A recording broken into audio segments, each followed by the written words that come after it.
Good evening, guys and gals, if there's any gals watching. How's everybody doing? What's up, Tanner? What's up, Savvy? Welcome. What a wild sell-off at the end of the session there, or the whole afternoon, really. That was unexpected. I kind of liked it. I didn't get to catch on any of that ride. I actually played the long back up on a bounce. What's up, Andrew? Andrew, what time is it there in Cyprus right now? Hey, you're a trooper. Or are you at work currently?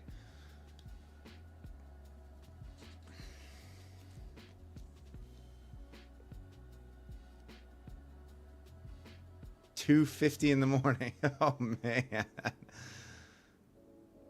Yeah, Savvy. It got violent there to the downside real quick. It's like we got up there to that 560 area and 550, 560 on NQ, and it just got violent in a hurry.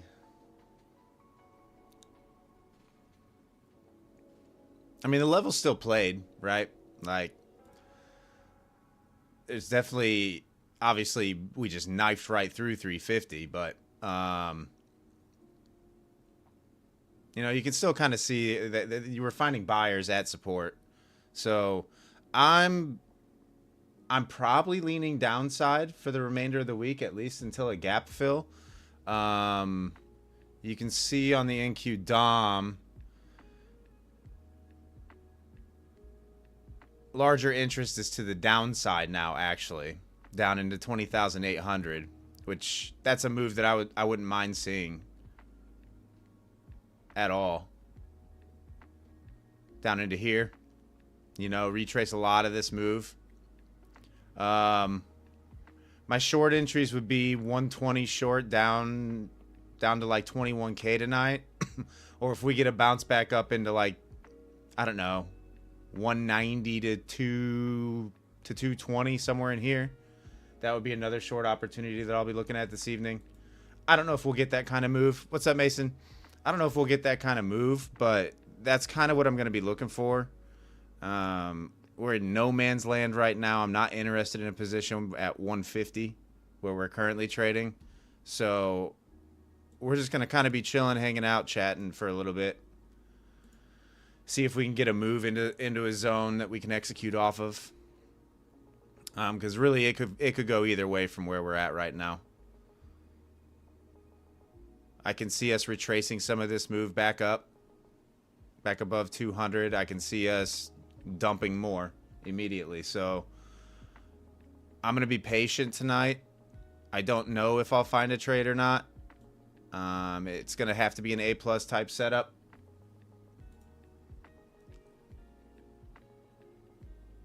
So how'd everybody do today, by the way? Mason, I know you did well. I know I saw the end of day. You caught a few good trades there. Looks like Savvy went over to equities. Oh, you had to calm down on equities, Savvy. What did you trade today, Savvy? Were you over on commodities?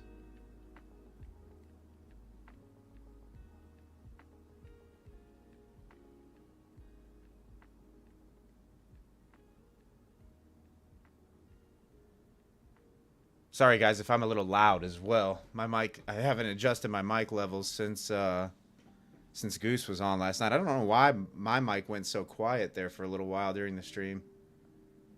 It was fine prior to when Goose came on, and then once I brought Goose on, for some reason my mic went quiet.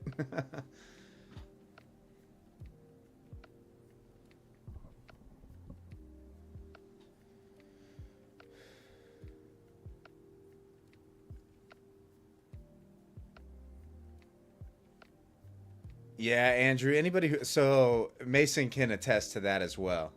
Mason I think was actually short from, I want to say above 550. He might have even had the 560 short, and he took it off at 520, and then proceeded for the next 10 minutes to hate life, probably. I mean, I don't blame him though. You know, every little dip down lately has been getting bought up and kind of aggressively. and it did look like it came down to 500 and bounced back up towards 520. So I don't blame him for taking it off.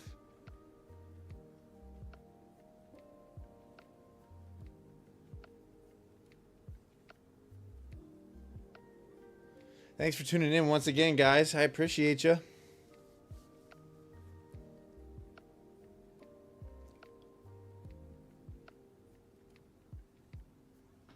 Thanks for hanging out with me.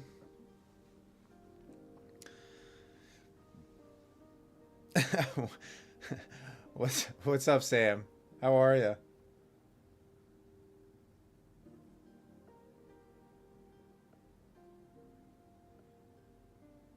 I would anticipate an appearance from Palmetto at some point. I'm sure he's all fired up. It looked like he had a pretty good day. He's been trading really well lately, guys. He's been keeping his losses in check. I think he's finally gotten away from FOMO entries for the most part, which is a good sign.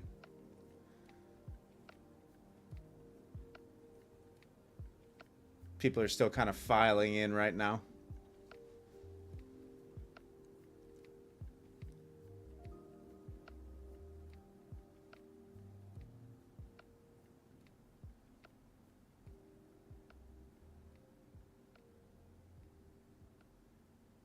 Yeah, after I watched the majority of that sell-off go away and caught the long, I actually turned off the PC, shut down the charts, and went and cut the grass. We finally had a little break in the rain that we've been having here in Louisville over the last few days. And the grass was getting long.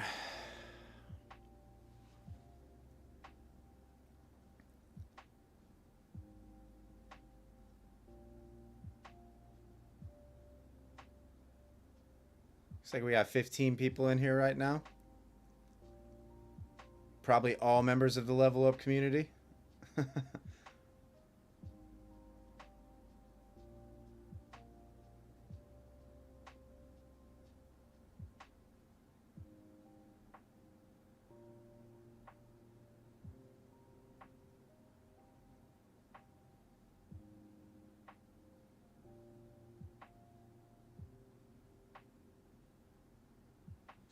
Mason, did you get your schoolwork done?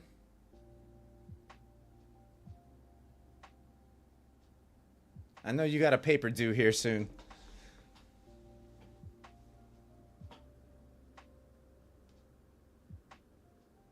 Oh, you did? Nice. Nice.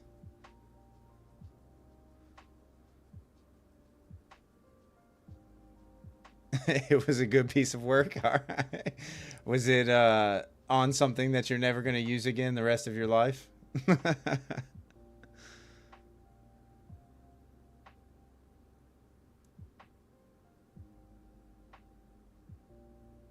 Oh, nice.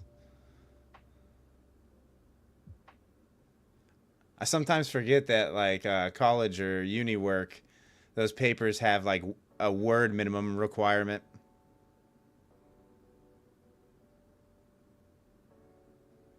How correlated NVIDIA is with the NQ.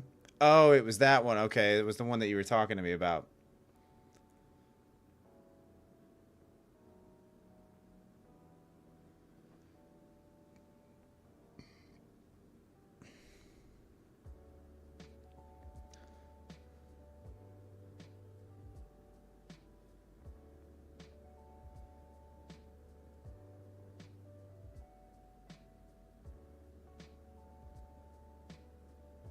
For every 1% rise on NQ, NVIDIA rose 2.3%. That's kind of a crazy statistic.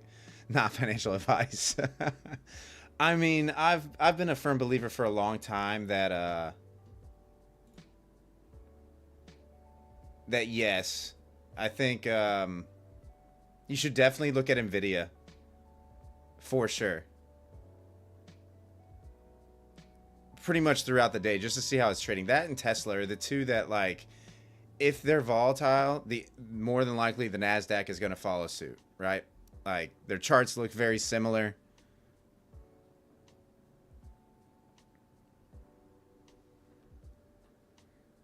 Yeah, Caleb, UNH and with YM. I believe it. Isn't it like 8% of the Dow? I want to say it's pretty heavily weighted.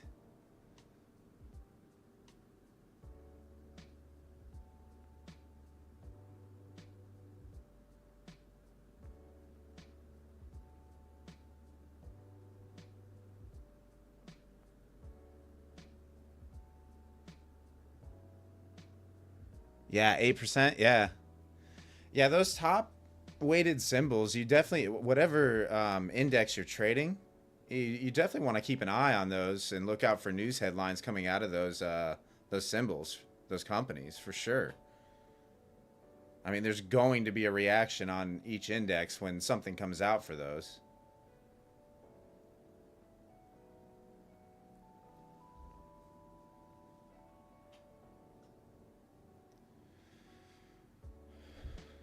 But it looks like, I mean, it really looks like the sell-off was kind of correlated on all the indexes today. They all had a similar move. Like all those charts look the same. You can kind of see here. Let me pull up ES as well. But you can kind of see they all look very, very similar. So it was an entire market thing.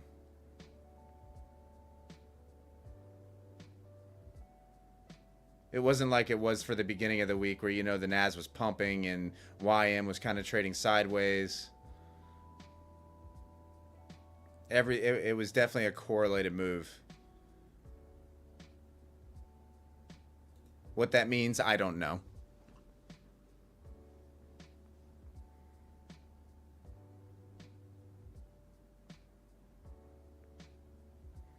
Yeah, Mason, I think that's because, like, so what I've noticed after watching, like, all the four indexes simultaneously with the Glizzy Clipper, is the YM and RTY are kind of correlated, right? Like, small cap index, industrial average.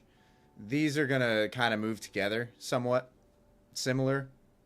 And these two will move together, which is kind of why I have my charts set up the way they are.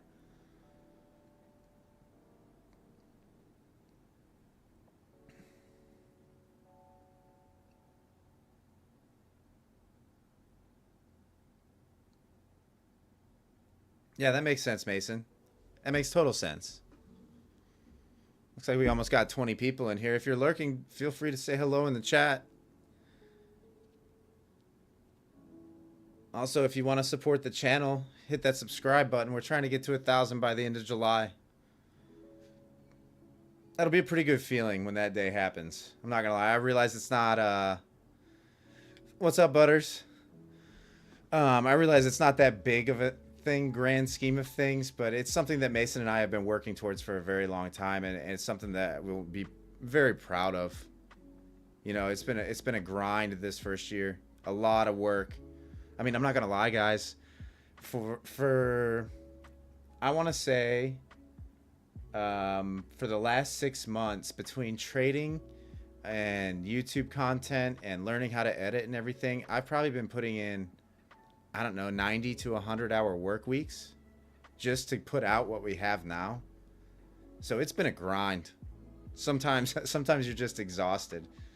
And Mason can attest to this. Every time you see someone unsubscribe, it's like a knife to the heart. It's like, oh man, it hurts. Hurts bad. But that's okay. Everybody's not going to like me. I understand that.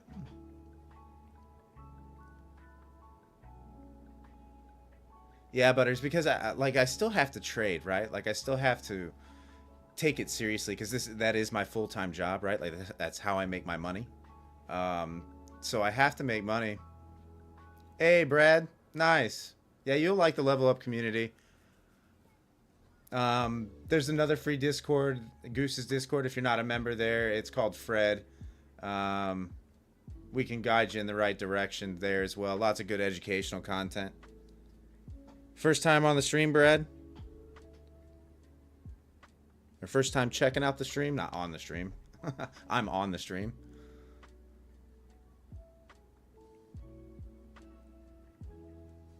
Second time? Nice. Nice. Yeah, everybody in that Discord's really friendly, really helpful. If you ever have any questions or concerns, don't hesitate to post in there. A lot of us have known each other for a few years, you know, so you'll see some trolling and some of that stuff going on. Just don't worry about that. You won't be in the line of fire ever.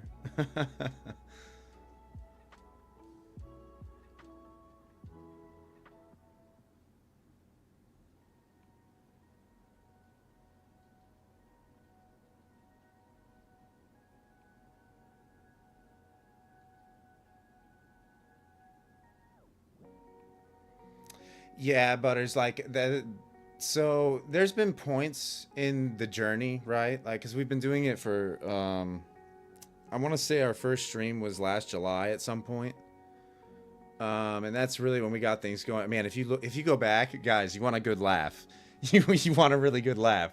Go back to some of my early streams, like my first or second streams, and take a look at how bad the content was and look at how far that we've come. Like, it is unbelievable the difference. But yeah, there's been points where, you know, where we weren't seeing any growth for sometimes it would be a few weeks before you'd even see one new subscriber, right? And you hit these points where you're like, is this worth it? You know, like are we ever going to see the fruits of our labor? Because you're putting in so much time. Like, I never had any editing experience. Mason never had any editing experience.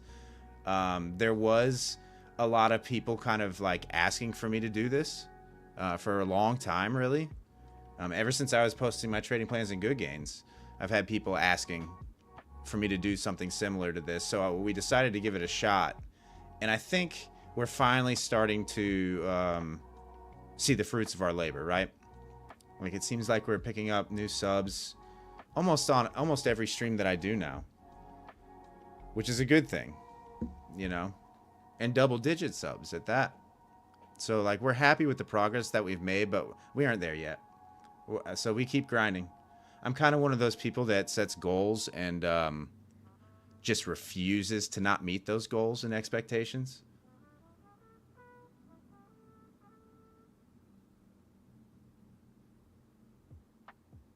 Because nothing's ever, like, in my life, nothing's ever been handed to me, right? Like, I've had to work very hard and earn everything that I have. So, like, it's just something that was instilled in me from a very young age. My entire family's that way. We don't come from money. We had to do it the hard way.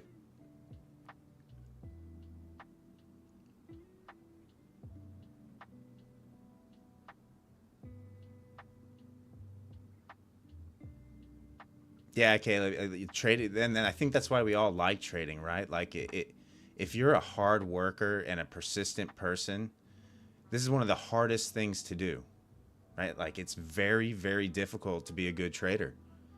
You have to have discipline, you have to have patience, and you always have to study. Like, you're constantly learning.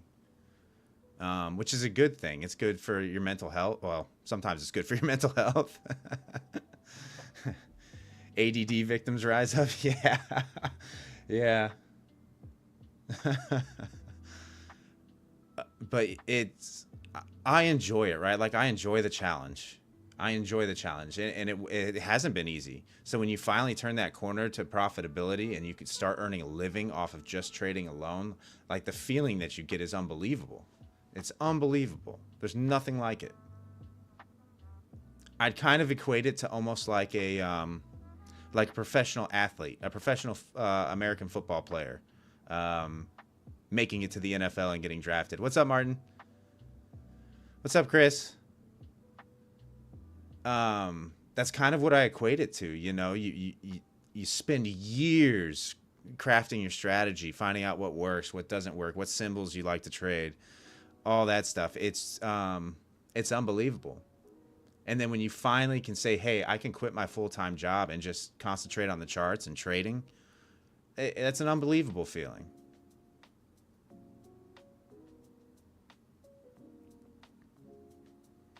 The only downside to doing what we do, right, is the loneliness. Like, a lot of us are just sitting in our rooms by ourselves, and a large part of the reason why I stream, because of you guys, you know, the camaraderie, the brotherhood, the family type atmosphere, you know, co-workers, so to speak.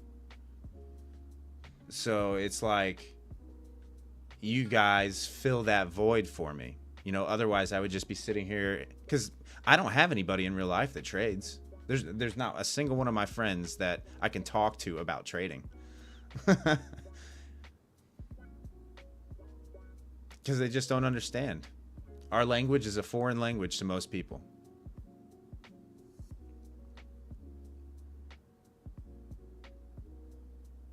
Yeah, and what seems so elementary to us, right? Like what seems so elementary, like terms you think everybody should know. They have, even like going long or going short. Like I said last night on the stream, that is like they have no idea what that means.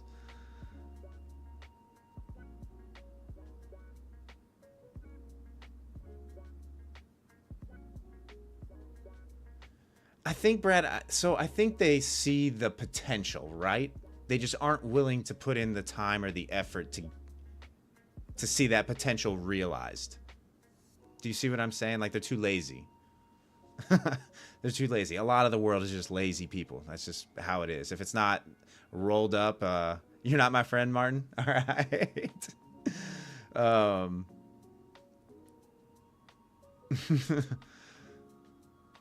you guys are family, you know? Like that's how it is.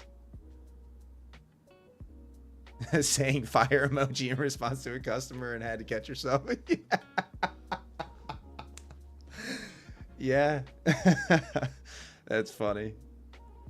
So for those of you lurking, feel free to say hello in the chat and join the community. We got a good community. We do have a really good community, and I appreciate you guys tuning in every night.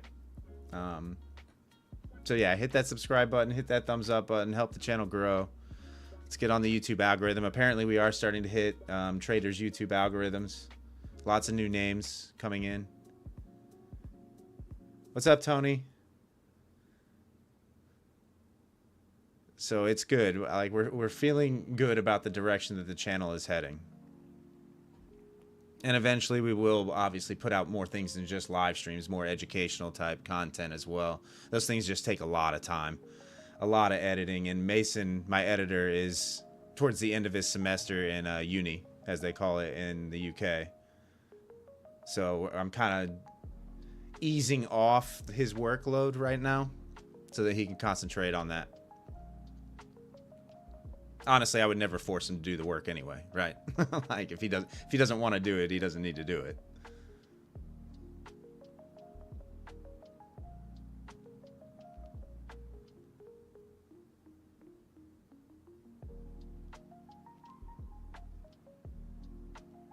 Send help. Yeah.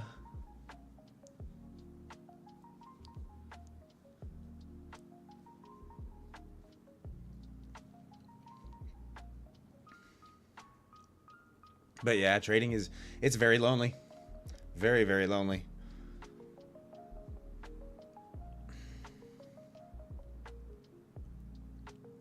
There's no like after shift beers, right? Beers with the buds. And if you're doing it, it's virtual.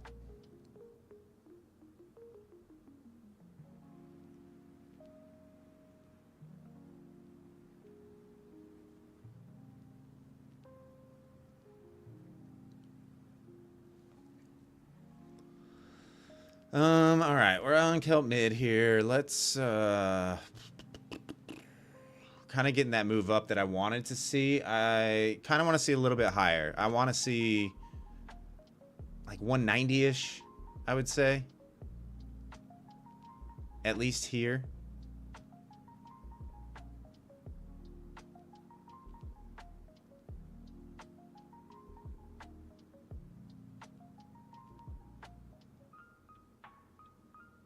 Oh, Brad, yeah. So I've thought about that, right? Like I've thought about like renting out like an Airbnb, putting up a bunch of desks and filming like a week of just traders trading, you know? I don't know what kind of concept it would be, like if it was team versus team, whoever had the most profit kind of wins, like competition type thing. I just don't think competition trading is, you know, that almost plays into the whole trading guru influencer type thing, and I don't really want to do that.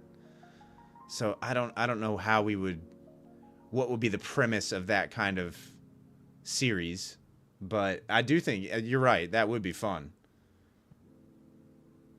It'd be fun to watch and see how everybody trades. Like, we all have different styles, you know. I'm as basic as they come when it comes to my trading. I'm a support and resistance guy, you know. I trade levels. I wait till price gets to my levels. I see what the price action and order flow is around the levels and execute off of that. There's other guys that are hyper scalpers where they're taking, you know, 20 trades in the time that I take one, maybe. Hey, just a cruise would be fun. Ad trading, and that's too much fun, Mason.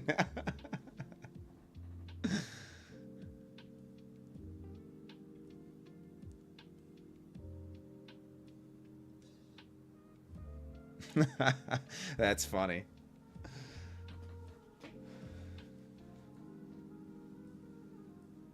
Yeah, we had a long stream last night. I don't know if you guys tuned in at all. It was like a 4-hour stream. And then again, I think I was on for almost 2 hours before Goose even hopped on. But I can't say no to that guy. You gotta love Goose.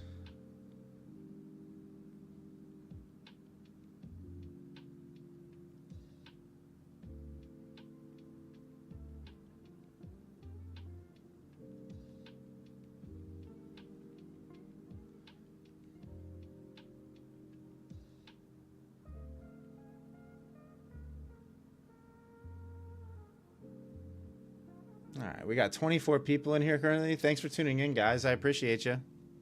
Like I said, if you haven't yet, hit that thumbs up button.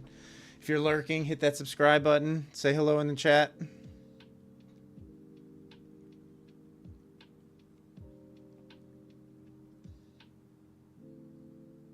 We're kind of just waiting for price to do something. It's kind of in the middle of nowhere for me. I realize other people might see a trade here, but I just don't.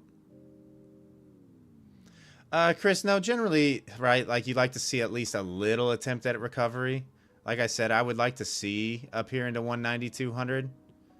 The heavy selling is going to be exhausted a little bit.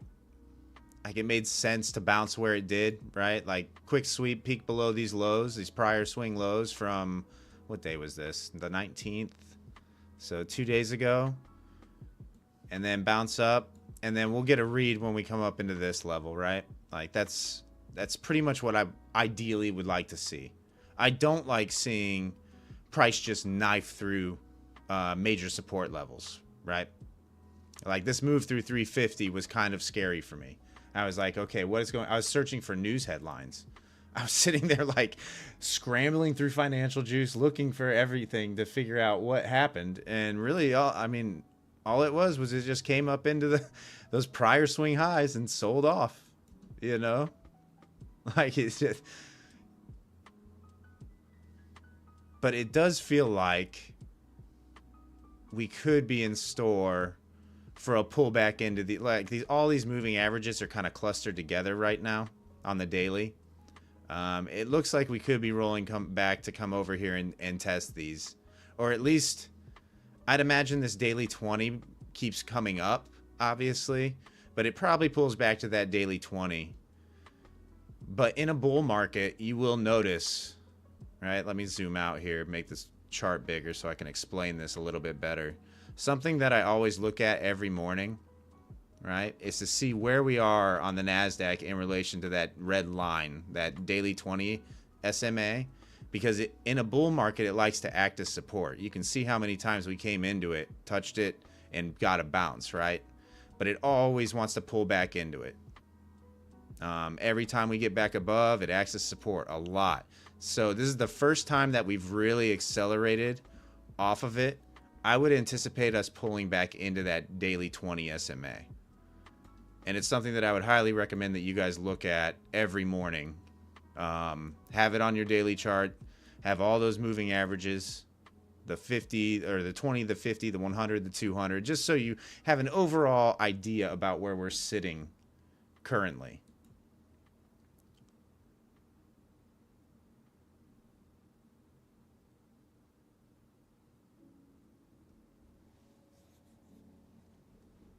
But no, like a move back up here into like the bottom sides of these wicks would make sense to me as well.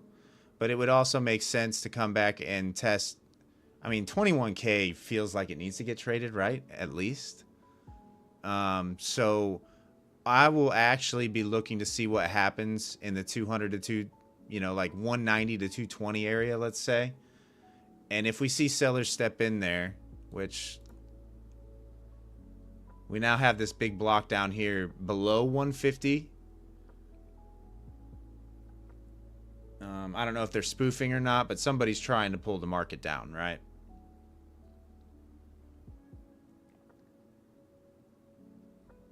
Let's see how big it is. I don't even know how big that order is. Yeah, boys, that's a big block. How about a 600 block at 145?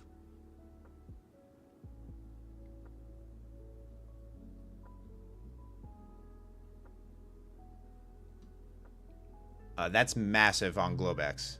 That is gigantic on Globex. Celts on the daily, curious. I haven't tried Celts on the daily. So Martin, I've stuck to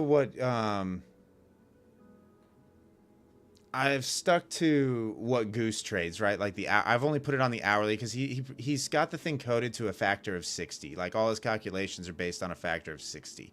So it's gonna work best on, while it might work and print well on other time frames, it works best on the 1 minute and the 1 hour, right? I'd imagine the 2 minute probably does okay.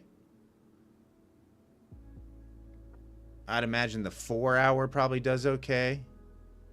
All those factors of 60, you want to kind of stick to those time frames just for accuracy, right?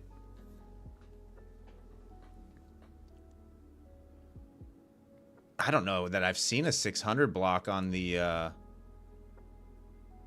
on Globex in a long time. That's a big order.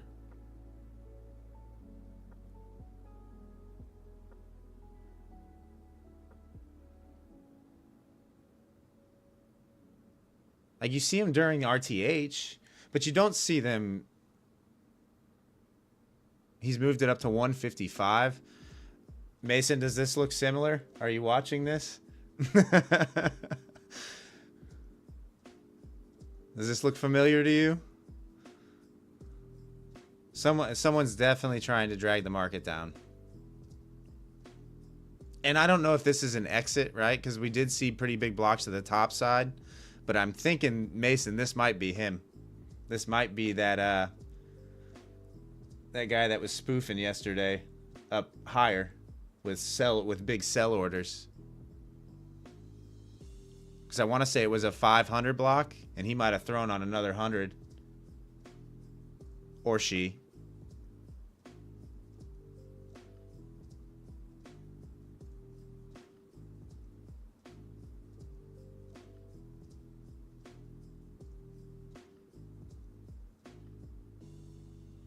All right, we're coming up into 190.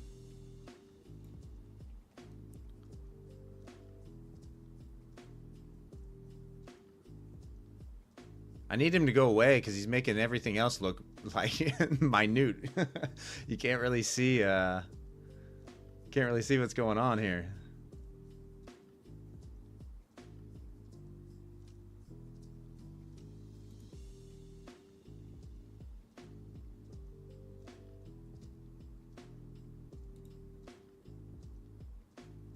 A 500, I mean, a 600 block on the Globex is massive.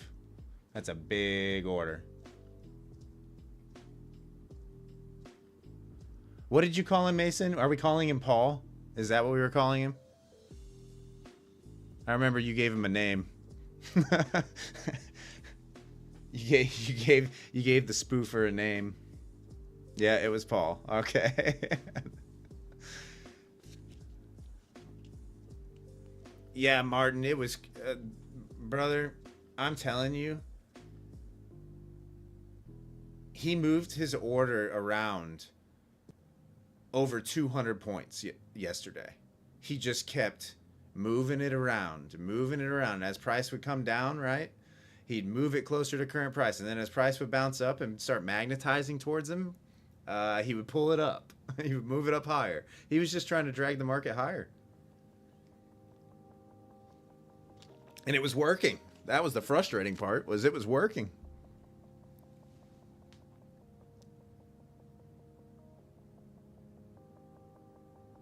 I mean, how easy trading must be when you have pockets that deep, right? Like, when you can influence the market like that.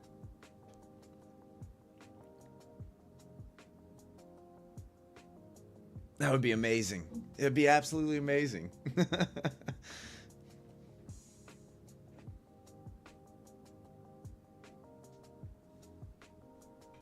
Goldman interns? Yeah, something. I'd imagine they don't give the interns that much leverage, but who knows? They might. I only know one person that I've ever seen trade anything remotely close to that kind of size. And I'll be honest with you guys, I don't ever want to see him in a trade again. You want to talk about having an aneurysm. Like, I couldn't even concentrate on my own trading because I'm sitting there watching the charts thinking, oh my, I was sick to my stomach. Absolutely sick to my stomach.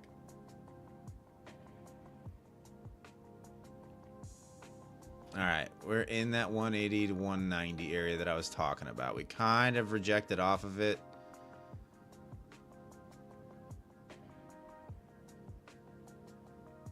A little peak above.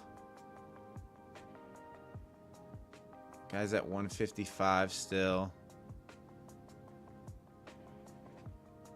Need to make sure I'm on the right account here. Before I do anything.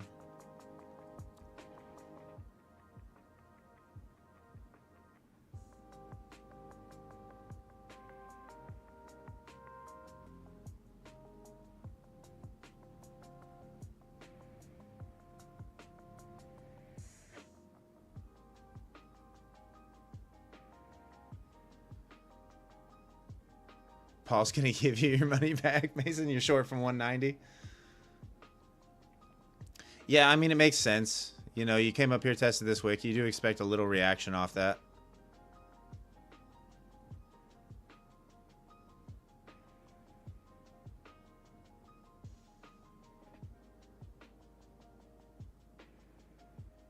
It's only a mil, Martin says. A million.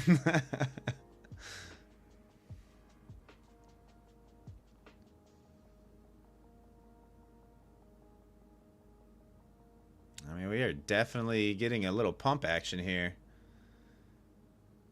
Hey, Jacked. Welcome, brother.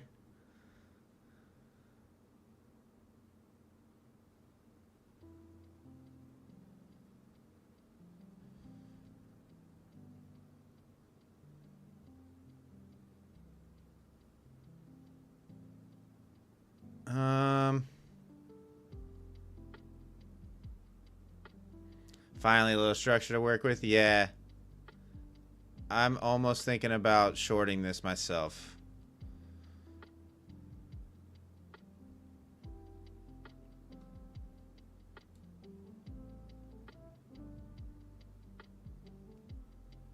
I will take a stop out, though. I don't want to see above 200. So I will just front run it.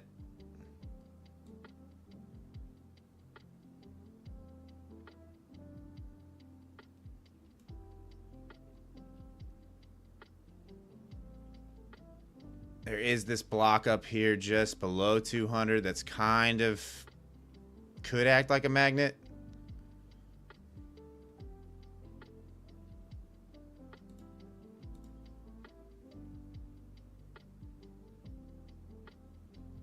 Wait, what's going on? Did he pull that order again?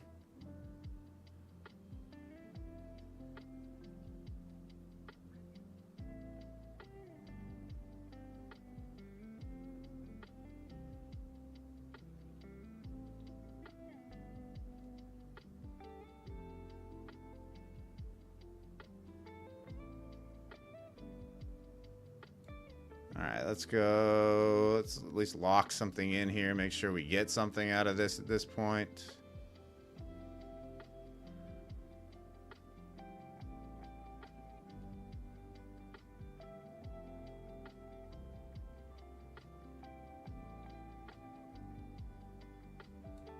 Alright, we don't want to see back above 80. Lock in $100.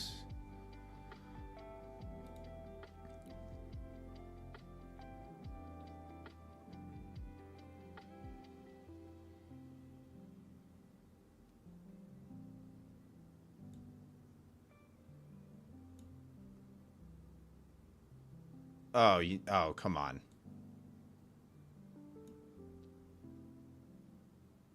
All right, we're out.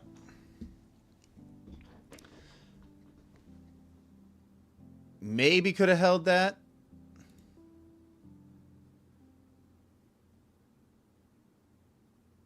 I mean, price pretty much did exactly what we called for.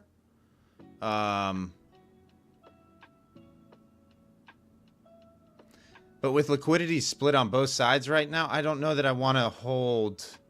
Like, the pullback up could be kind of aggressive if it is going to be a topside move. Yeah, Chris, and that's not my trading style at all right there. Anybody that knows me knows that that is not how I normally trade. But on Globex, it's kind of, it plays out a little slower, so it's easier to see that. But it did exactly what we wanted it to do. What I said when we hopped on stream, I said I wanted up in there to 190 to 220 area. We saw rejection step in. Got the move back up, the peak above that previous swing high, and a pretty solid smack. So it was a fairly easy read.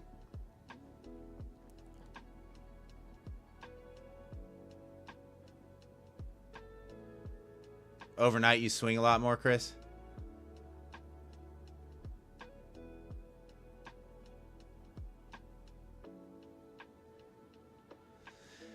Yeah.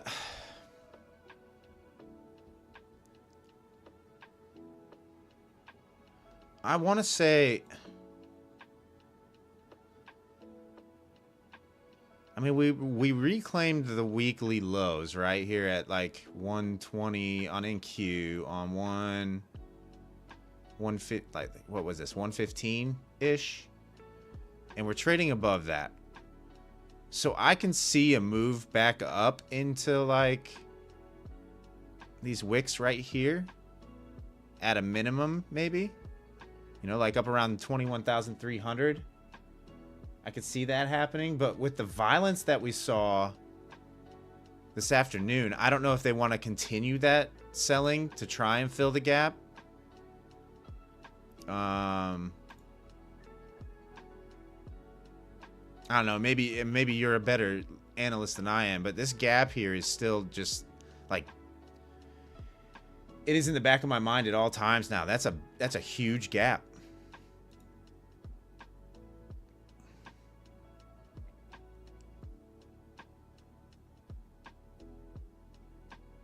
Martin, you were quietly shouting for me to move my take profit down.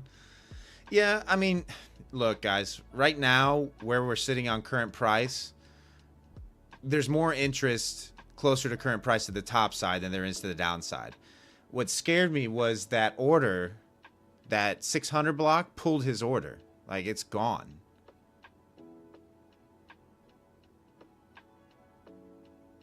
Which made me think he's just going to spoof it. He's probably going to pop up somewhere else here soon.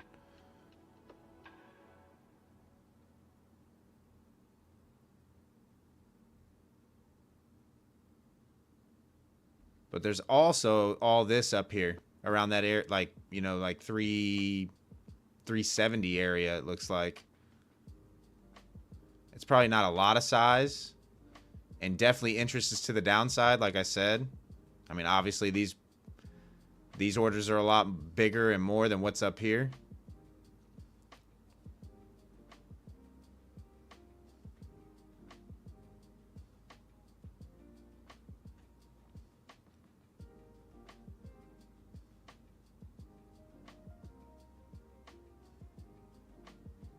I mean, how close are we to... Oh, we're not even anywhere near a glizzy. We are sitting right on kelp mid.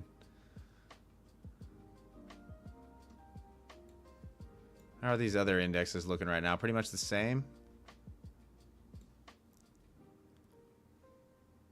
Yeah, every index on kelp mid. Yeah, I want nothing to do with it, any of them right now. They're all right at kelp mid. Probably VWAP as well.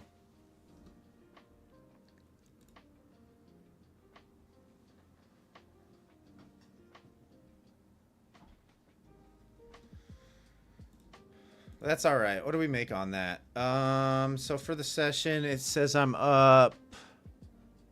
Okay, I definitely did not make $430 on that. Oh no, $400 apparently. Was that 20 points, guys? Did I catch positive slippage? Like, it's literally saying I made $400. I could swear that was only like, what was that? 85 and change to 72?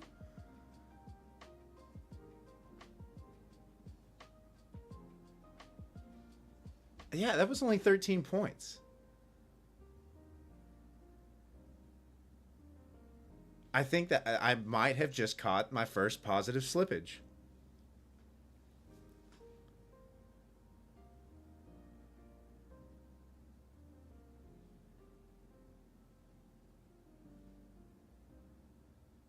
You think my limit was 260? Yeah, I could swear it was only like 13 points or something like that. But my account is definitely showing $400 balance. That's weird. Oh well. I mean, I'll take it. I'm not crying about it, right? Like I'll take it. I will take it. Yeah, yeah, Caleb, you're right. I mean, that was only a 13-point move. I didn't get in above 90. That's wild. That's never happened to me. Ever.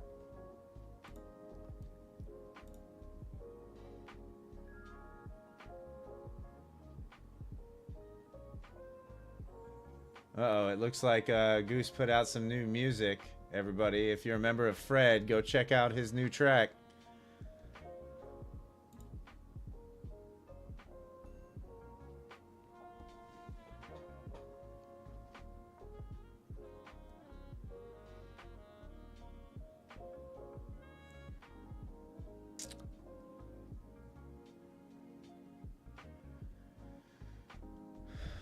Once again, thanks for hanging out, guys, tonight.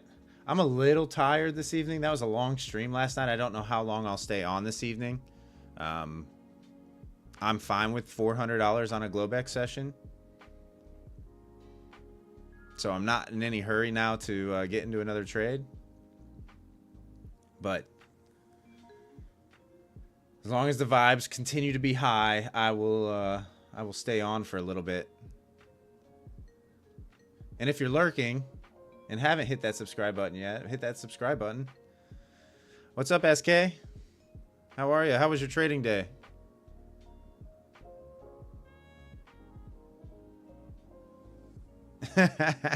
Don't worry, I'll be here for a little bit. I'll be here for a little bit.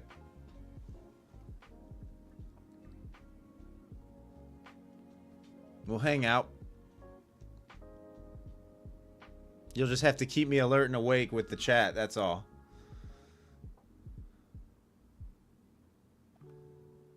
Oh, nice. Oh, not nice. The prelude there, you should have led with the bad and ended with the good.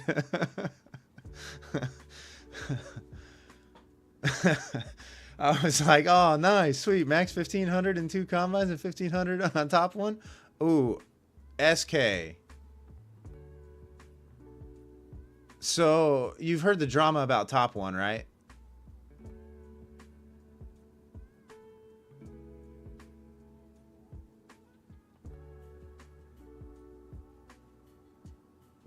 No. I want to say that they are in some financial trouble. So just be like be on alert when you go to request a payout.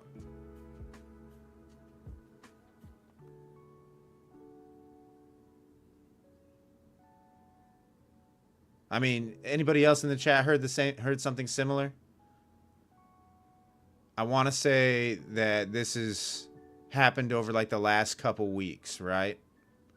And is definitely news. Someone in the chat, back me up here. Let me know if I'm just saying it wrong. But I've definitely seen things where like everything is not on the up and up with them.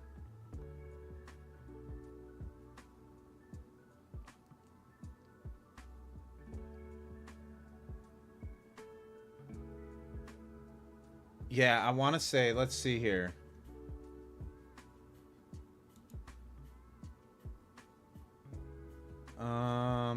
Where did I see it at?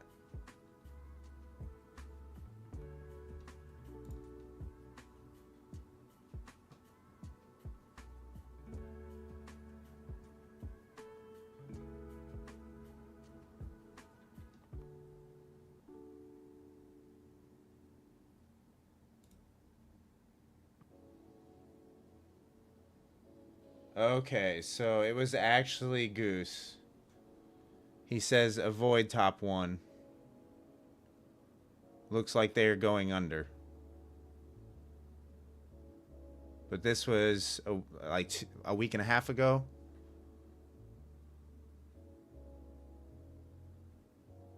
Are you watching the Pacers game right now? Yeah.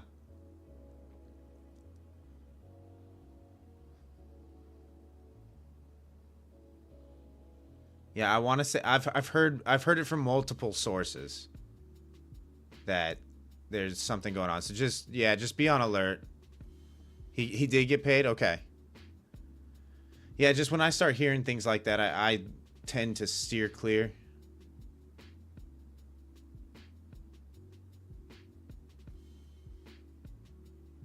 I also saw Apex is really going to start cracking down on their payouts as well.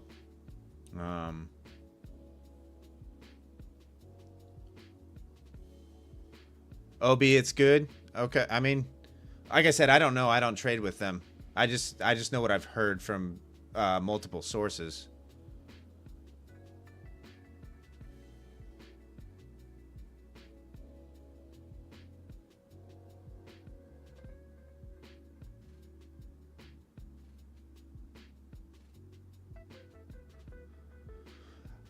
I only trade, so the three props that I trade with, Top Step being 1, My Fun of Futures being 2, and Take Profit Trader being 3. I've never heard of any of those denying payouts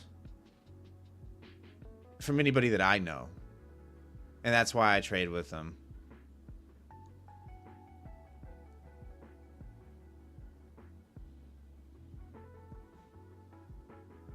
Oh, SK, it's worth a shot. I mean, if your buddy got paid and like Obi in the chat there is saying the payout, the top one is good, until proven otherwise, you know, especially if they owe you money,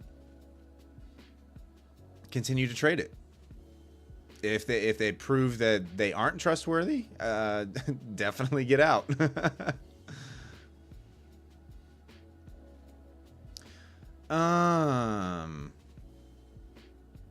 On MG, on gold, possibly causing a rejection to the downside.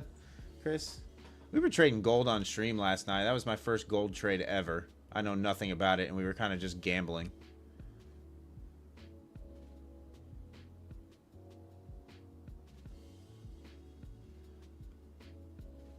Futures Freddy, they're claiming that they're trying to cut down on hedging, um, bot or AI trading, and like groups of people banding together and working together to make profits, like systematic profits, right? How they go about proving this, I don't know. They say they have people gaming the system, which I'm sure does happen, right? Like, I'm sure that is going on and should be looked into. There does need to be a regulatory body of some kind, to crack down on that. I hope a few bad seeds don't ruin it for the rest of us. But, and honestly, it's I'm not gonna lie, it's probably a lot of the influencers out there that are involved in that kind of stuff. I hope not, but I feel like they could be.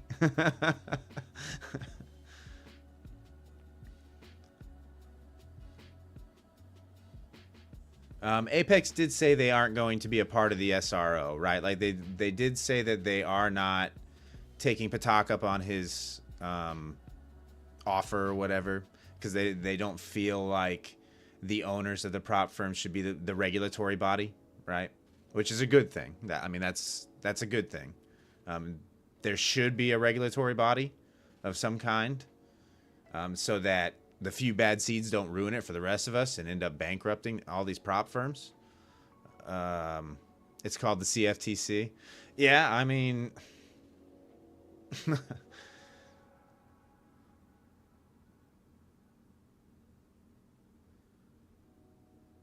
like there definitely should be some regulations put in place, right? Like there should be,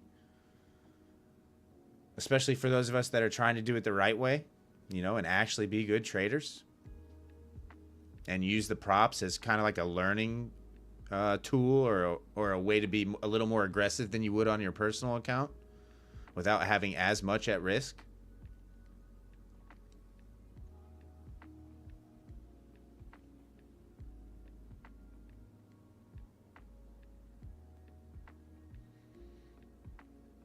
Yeah, I don't have any I don't have any problems with Top Step. I've never had any issues with them.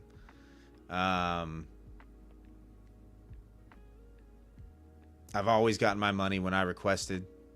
I've never had any issues. And I've been trading with them for 2 years, 3 years.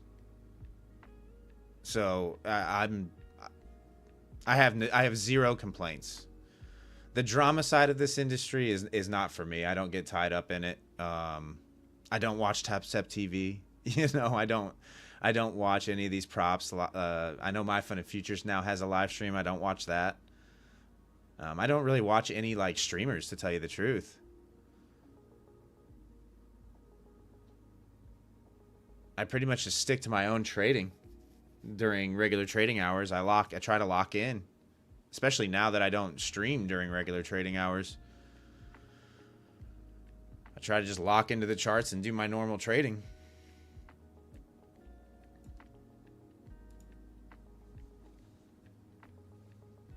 What's up, Rye? How are you? How was your day?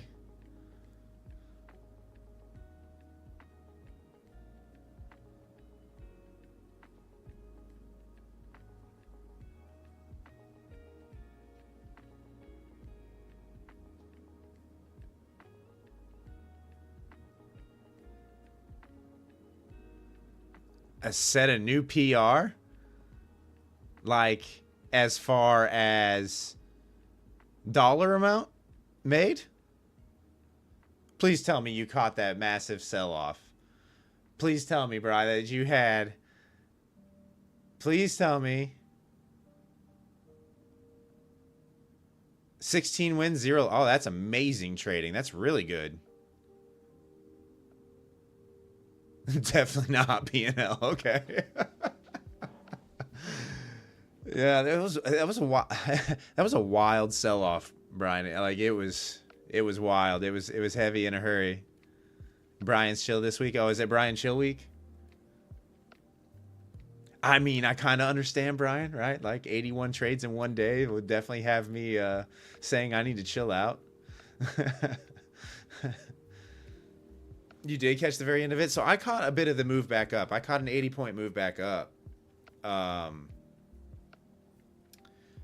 I'll be honest with you, it was my only trade during RTH today. Was an 80-point. So I was 1 for 1.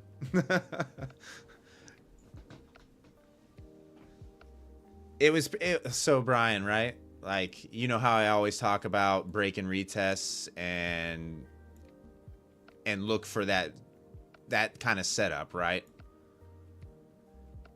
Off of my levels. We pierced the level. We reclaimed. We retested. Actually, I was a part of this move. Is this the 15-minute that I'm on? No, this is a 5-minute. But it was a long from 240 up to 380. So actually, it kind of went like this on the 5-minute. Kind of went like this. And as soon as we bounced off of 220 and reclaimed 240, I was long and rode it up to 320. So I caught this move in all that selling. You know what's crazy though, Brian, is I waited around all day for that short and then caught none of it. You know how demoralizing that is? You know how much I wanted to chase that entry because of how heavy it was? It was so hard to not just FOMO into a position there. But I knew that the minute that I did was going to be one of those 50-point snapbacks that NQ likes to do when it's aggressive to the downside like that. As soon as you hit that market in button, it's going to be one of those 50-point smackbacks, and you're going to be down a 1,000 before you know what happened. So annoying. So annoying when you wait for that move all week. The 30-minute looked great. I mean, really everything kind of looked great, to tell you the truth, right? Like, we couldn't push new highs here. We didn't quite get there. We sold off. Key level here at 550 to 530 for me. I should have just hit it, to tell you the truth. I should have known that if we were coming back after not pushing new highs here on this next surge up, right? Like, because price kind of slowed down as it got up here.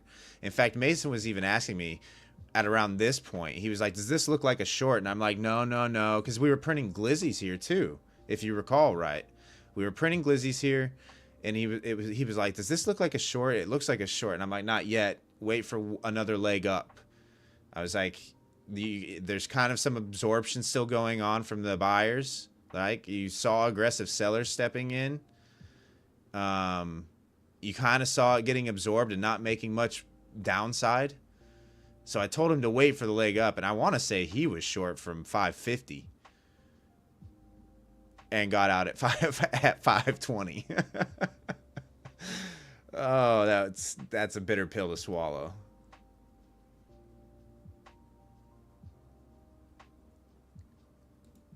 But yeah, to watch that entire move happen was just, yeah, after waiting around for that all week.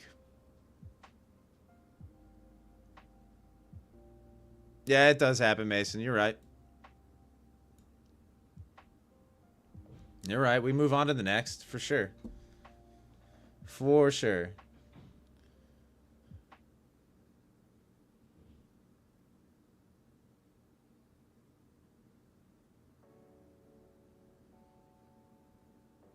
Caleb, you're getting another cow dressed in September? Yeah, bro. I mean, I was happy with that second. I was happy with the trade. I was happy that I was able to see that break and retest, you know, and have it play out as well as it did at the time. Those are usually pretty good as long as your levels are accurate. Those are really good setups, you know. I look for wick and reclaims. I mean, what does Goose call them? He calls them gang signs and yum zones, I think is his terminology for it. But it's the same thing. Wick and reclaim, break and retest. Those are the two kind of setups at key levels that I look for that are very high probability trades.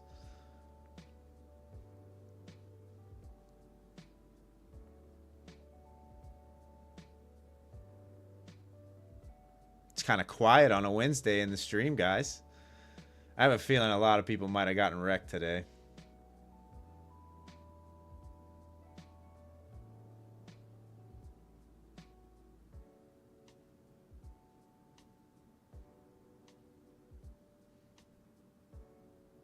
I guess it's not too bad. We got 100 views now that I'm looking at it.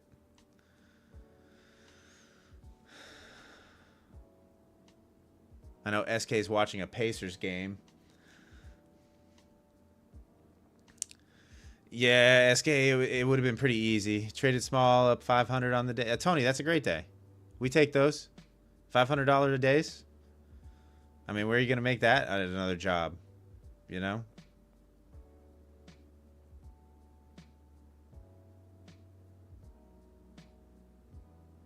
Caleb, have you been trading RTY a lot?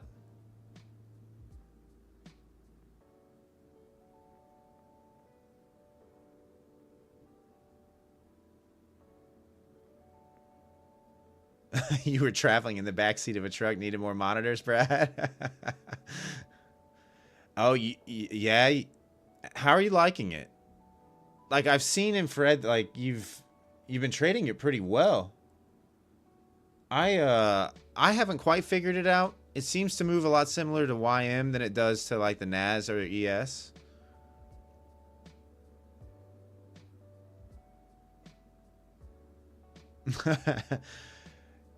Yeah, Bri. So Dave, right? Brian, Dave in my Discord, DJP, he's a button clicker, right?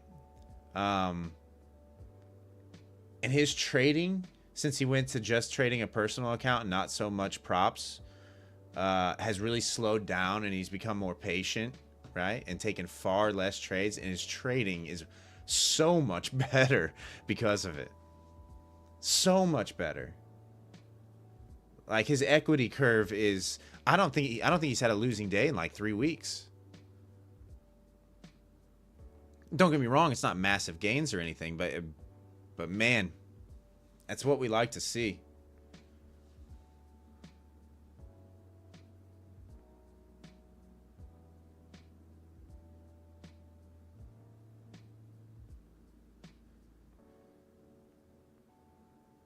What's up, Palm? Hey, Palm. GG's on the good day and good start to your funded account, by the way.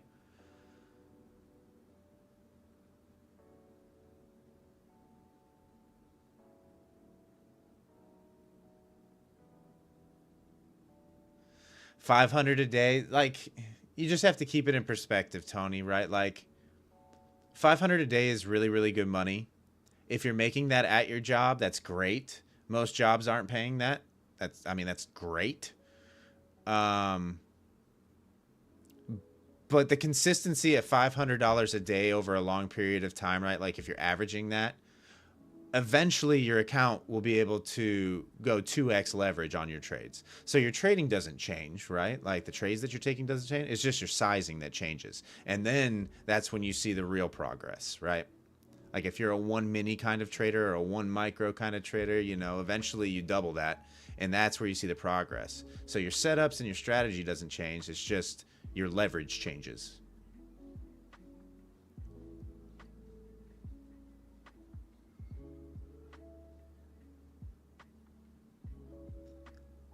$1 bagillion by next week, Palm.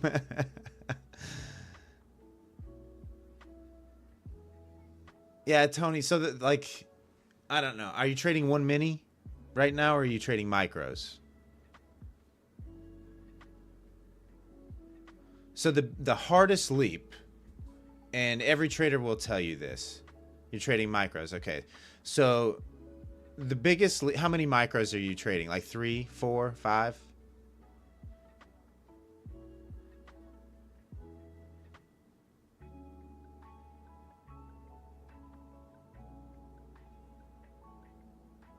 Three to 10, so it varies for you. Okay, so you're trading up to a full mini almost.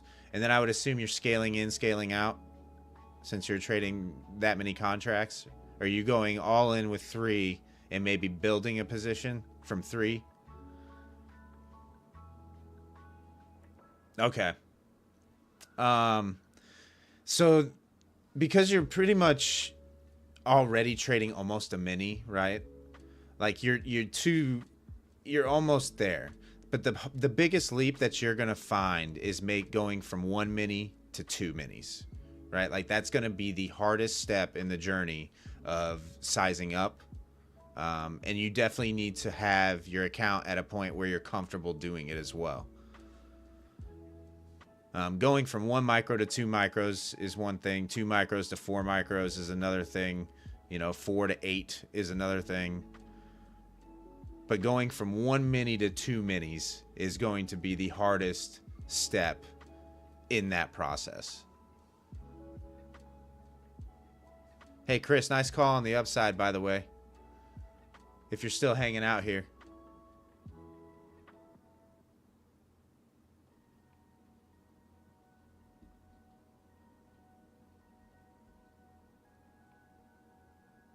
Yeah, nice call. Way to see it. I don't anticipate, obviously. I don't anticipate us getting back above 350. I know these orders are sitting up here. And I could be wrong, but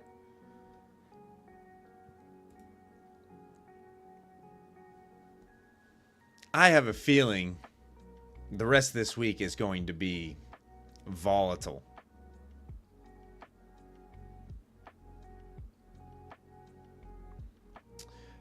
You're consistently around 500 to 700 a day, Tony. That's great. That's great money. That's great money, especially trading micros. Like, are you kidding me? That's better than most that are trying to trade with minis. I'm generally 1 or 2 minis, Tony, and on average, I'm somewhere between 1,000 to 2,000 a day. For reference. Obviously some outliers are a lot more than that. Some are obviously less. I do have red days. But I would say on average, I'm somewhere anywhere from 1,000 to 2,000 a day.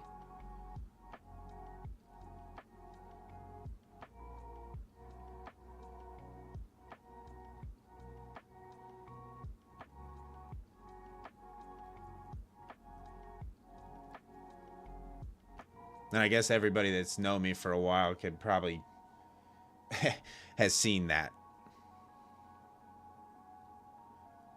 PMI tomorrow? Yeah, it was a light news week, wasn't it? It was a really light news week.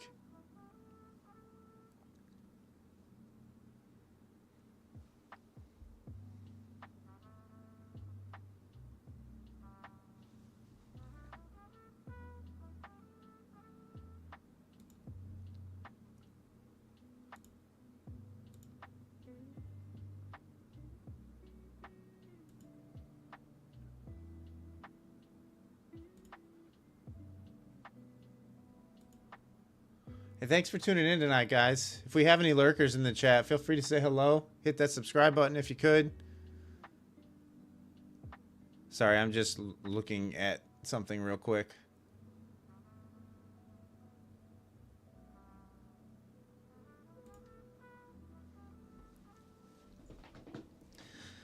You're long 181. Oh, yeah, Brian, thank you. All the streamer things. Yeah, hit the thumbs up, too, if you could. Brian, I have a feeling a lot of people got wrecked today. I have a feeling a lot of people got wrecked today. A lot of people. Well, let me put it this way. A lot of people probably went on tilt today, right? Because a lot of us were anticipating this move happening. We just weren't anticipating it to happen so fast and or that violent, right? Like, you expected to have time to hop on board.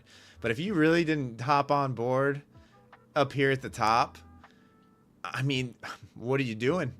What are you doing in any of this, you know?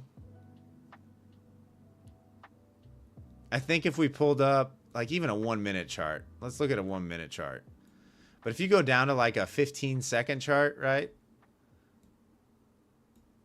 Because even this one green candle here, right? 343 up to 381. So a 40.1 minute candle back up, move back up, right?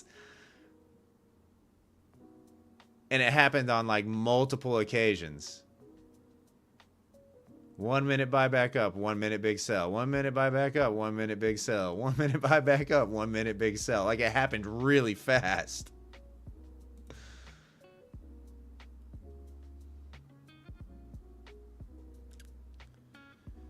You know a few that got wrecked in the Discord?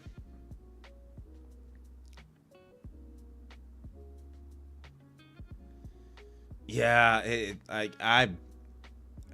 you know, if you had any kind of size on and were long into that at any point, really,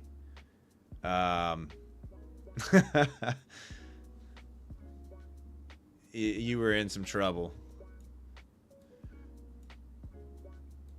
Oh, look at your long position from 180 here.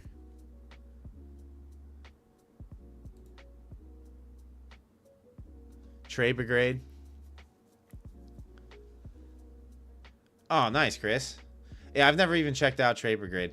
Like I said, I kind of stick to my own little world. I do. I try to block out most of the noise during the trading session and just lock in during RTH.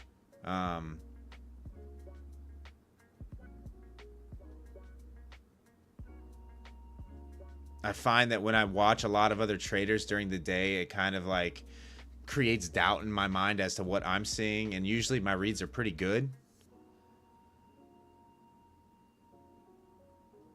And I just don't execute properly, and then what happens is I get upset at myself for listening to them, right? And FOMO into a position anyway. And then get caught in chop or something stupid.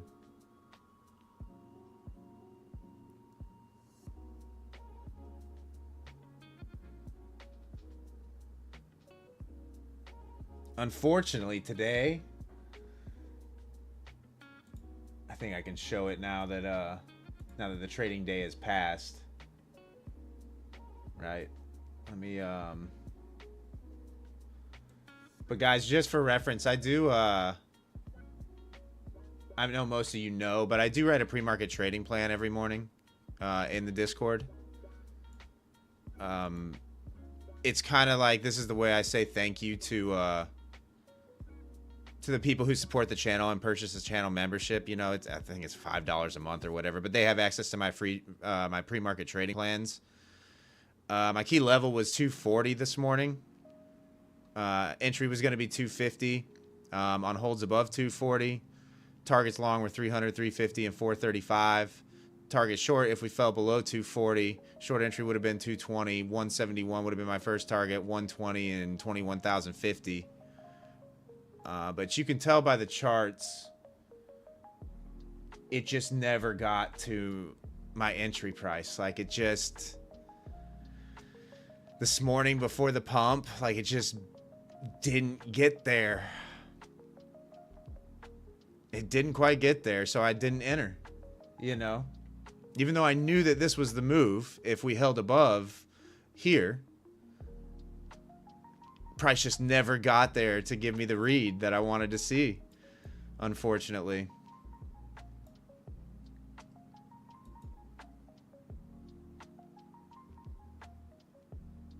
You watch their trades on Trade Brigade and sometimes find yourself yelling at the screen.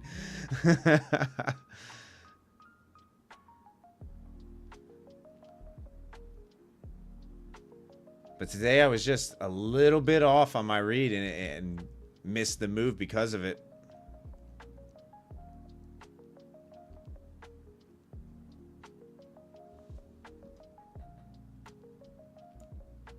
Happened on 2 straight days. Yesterday it was within 5 points and I still didn't take it. It was annoying.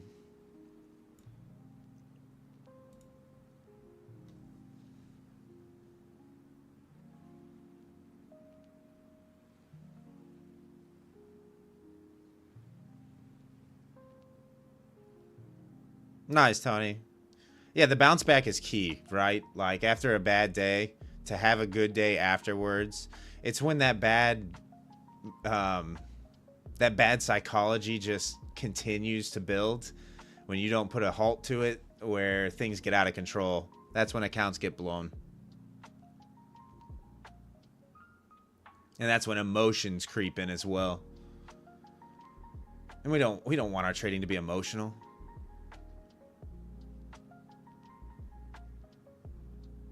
Unless it's positive emotion after a big win.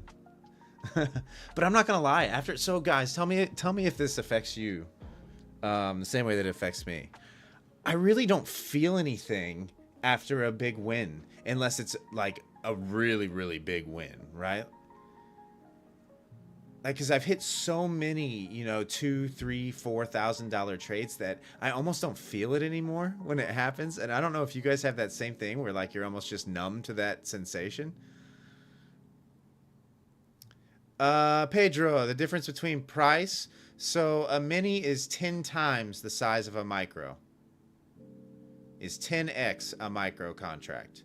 So on the NASDAQ and Q, 1 point is worth $20, right?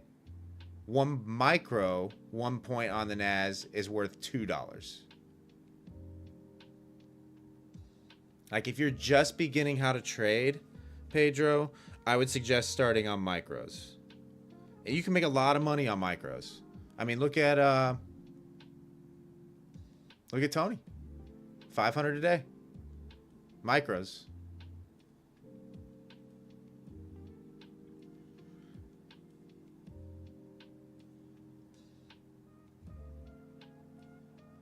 Barry Sanders never spiked the ball in the end zone.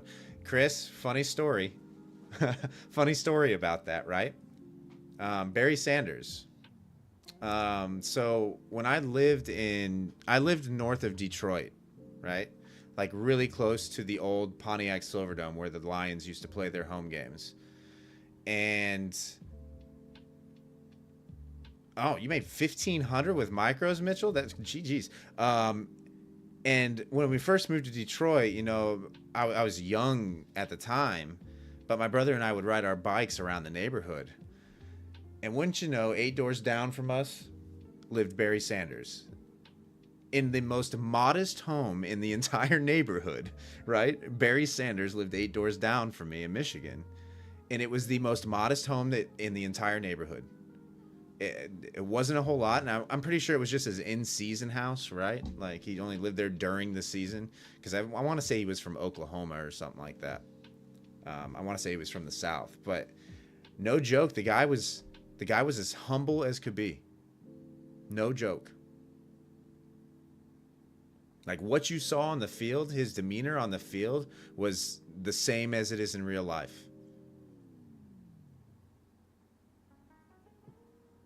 Yeah, really solid dude.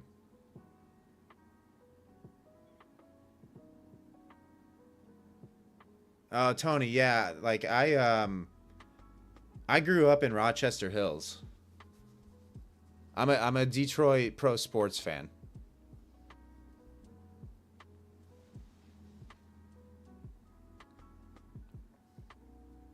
My dad was he worked at Chrysler headquarters there in Auburn Hills, Michigan.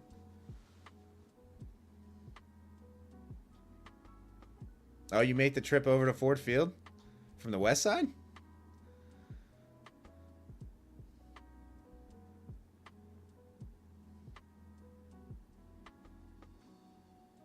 Oh, nice. Yeah, dude, it's amazing how good they've gotten recently. We Lions fans have suffered for a long, long time, my guy, a long, long time.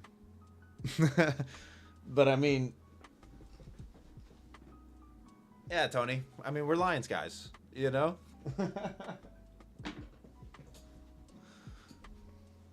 You'll hear me talk more Lions during the season for sure. You'll see a lot more Lions gear during the season. Right now, the Tigers have the best record in Major League Baseball. The Pistons finally made the playoffs again. I mean, things are kind of like turning the corner a little bit. It's kind of a good time to be a Detroit sports fan again. There were some dark years there for the last decade or so.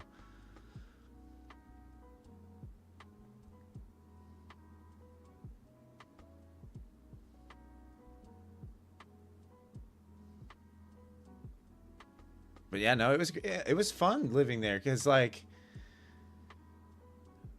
I was there during like the Pistons' heyday with Chauncey Billups and Richard Hamilton and their championship team when they took out Kobe and Shaq and the Lakers. Yeah, the Lions. Okay, the Lions have had the Lions have been bad for a while, right? I mean, we went through an entire season with no wins, with 0 wins. Yeah, it's been bad for a while. Oh, it was awful. It was awful. But the nice thing is because we were bad for so long, Tony, like we can kind of pound our chest, even though I'm not a chest pounder. We can kind of puff out our chest, and no one can say anything to us because because we've just never been able to do it ever. Never been able to brag about our team.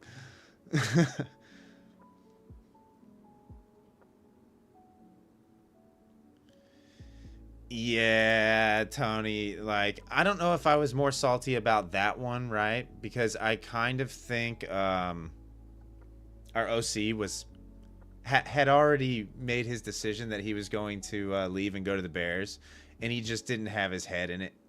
Didn't have his head in the play calling or anything like that. What hurt me more, right? What hurt me more was the prior year getting to the NFC Championship game and having that massive lead just crumble in about a 10-minute stretch of that game. And that one hurt a lot more than last year's. Right? Like, that one hurt. To have a 24-7 lead in the midway through the third quarter in the NFC Championship game at San Francisco, and to just have it completely wiped away in minutes was unbelievable. Awful feeling. And my friends were texting me at halftime. They were like, "Oh, I think you're gonna get a Super Bowl. I think you're gonna get a Super Bowl." I'm like, "You all shut your mouths," and wouldn't you know? Yeah, futures. So right, like Campbell's a motivator. I don't know how much he has. I don't know how much say he has. Yeah, Pedro. Sorry, I know we're talking sports over here on a trading stream, but we're kind of like, yeah. But yeah, Pedro, I would start on micros for sure.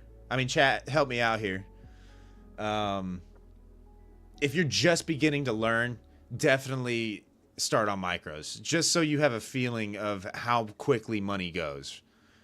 50 points on one micro contract is $100 on the NASDAQ. And for reference, well, let's see here. For reference, in 1 minute, say you took this one green candle here, we'll go 70 to 40. So that's 70 points. That's $140 in 1 minute on one micro contract on the NASDAQ. Just for reference. Oh, it's all good. I like talking sports, Chris. And there's just people here that I know want to talk trading. That I know want to talk trading. I'm all about the sports talk. I don't mind it at all. Huge sports fan. Played football. Played basketball. Played baseball.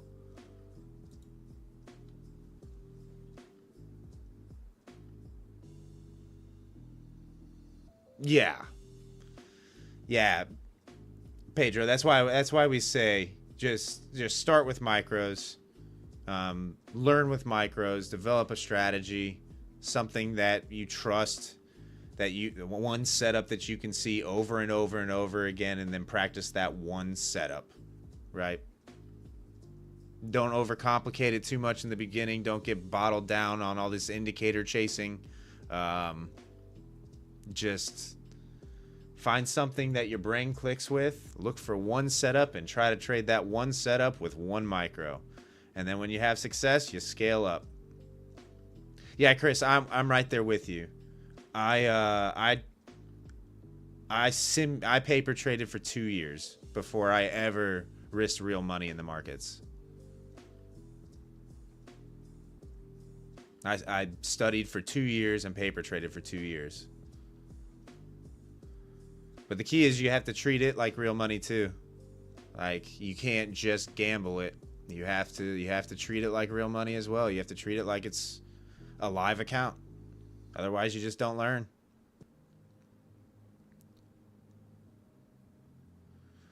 Yeah, Pedro, I think you'll like futures. They're just a little high. They're a little higher leverage, so you're just going to have to keep that in mind. It's a little. I know options are leveraged too, but the SPY and ES move similarly. You're just looking at 50-1 ES compared to the S&P 500, right? Like if you were to buy one contract on the S&P 500, you would need it to go up $1 in order to make $1, right? ES moves 1 point, it's $50 per mini contract, $5 per micro contract.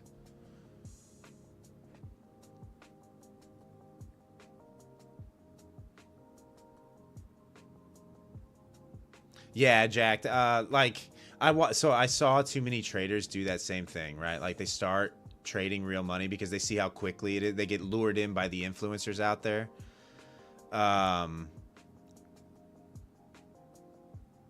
And they see these big numbers that these influencers are putting up, and they come in and they see, oh, I can get 20 accounts. So they purchase, 20 evaluations with Apex. Brother, that is not the way to do it. I can tell you right now. You will blow those 20 accounts, or even worse, you'll pass the copy trading the 20 accounts, pay those activation fees, and then blow your funded accounts. 100%, $2,000 gone. Like, kissed goodbye. $2,000. And then you think, oh, I can do this again because I passed it the first time. Same thing happens again, right? Oh, I'll just wait till the 90% off sale. Then every evaluation is only $16. No. That's how they bait you.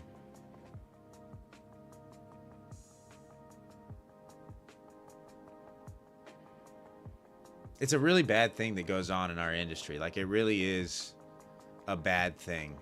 And there's very few of them that will be 100% honest and tell you that that's not the reality, right? Like, a lot of these big influencers, they get free accounts. Like, it's in their affiliate agreement, right? Like, for every so many affiliate codes that get punched in with their code, they get however much business they're driving to that prop firm, they get free accounts for that, right? They get free evaluations. I don't know that they get free like funded accounts, but they definitely get free evaluations. So when they're doing these giveaways or they're starting up new accounts, those are all free accounts. They aren't paying for those. They're not paying for those. I've seen the affiliate agreements. Actually, you can go and click on them. You can see them for yourself. If you go and click become an affiliate on any of these prop firm websites, you'll see exactly how they're set up. So yeah, but it just creates this false image of what the reality actually is while trading with a prop firm. My advice to everybody is always get one account, and when you prove to yourself that you can hold on and build that one account, then you expand, right? Like, then you purchase another con. Then you purchase another evaluation and try to build on 2 accounts. But until you can hold on to one, what's the sense in buying 20, right? Like, unless you're just straight gambling it and trying to hit that windfall win. So Jack, I don't see I think it's just whoever they have on. Like Rips, is Rips still on Top Step TV? But I don't see anybody with Top Step affiliates anymore. So I'm pretty sure the people that are on Top Step TV all the time still have affiliate codes, right? But I could be wrong. I don't know. Like, I never look at their Discord. I don't watch Top Step TV. I don't even know if Rips is still on. No Rips and no Nick for a Tick. Not on Top Step. Oh, well, there you go. There you go. Yeah, they might have. Top Step is going full brokerage, right, guys? Like, Top Step is going full brokerage. Like, they are trying to become a legitimate futures broker. That is the next step for them. Nick for a Tick is now on Ninja Trader. Okay. Ah, that's a massive step up for him.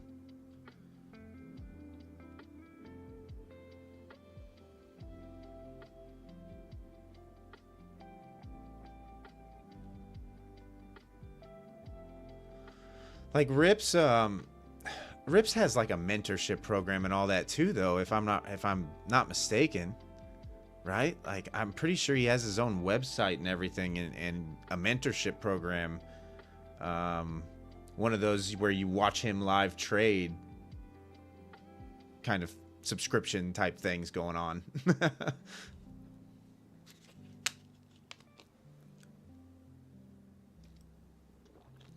That's what I thought.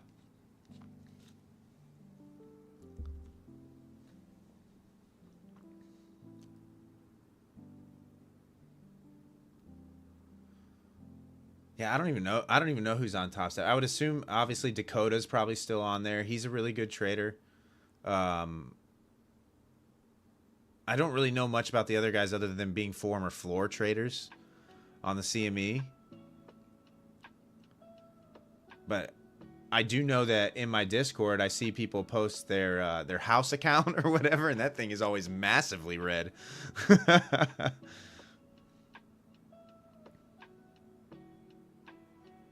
Get sick of the bashing verbal vomit. Oh, did they just talk trash over there? Like, is that what goes on? Yeah, I don't even know how that live account's still solvent. Like, every day it's like, man, okay, you're down $3 grand, $4 grand every single day. What's going on here? Sometimes more.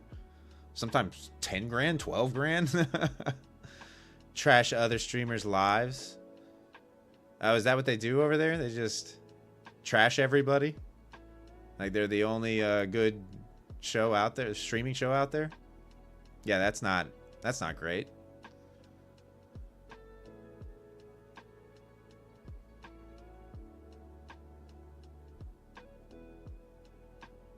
Like I know there was issues when Trades by Matt left there. Like I definitely saw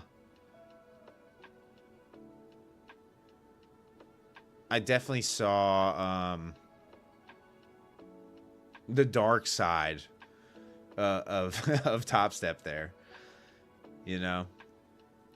I mean, at the end of the day, everybody's got to do what's best for themselves. You know? Like, I don't know how...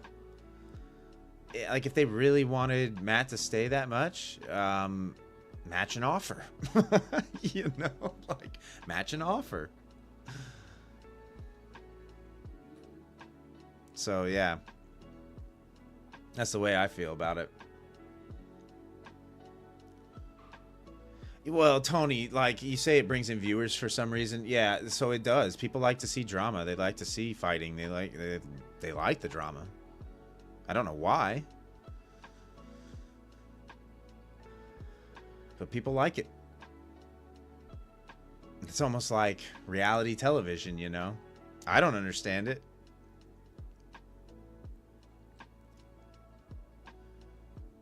PW did.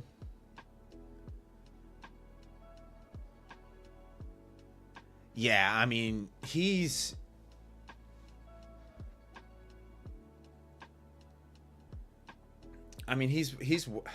Next to ICT, he's probably the biggest futures trading influencer out there, right? Like, um, I mean, I'm not. The guy's making more money than me, right?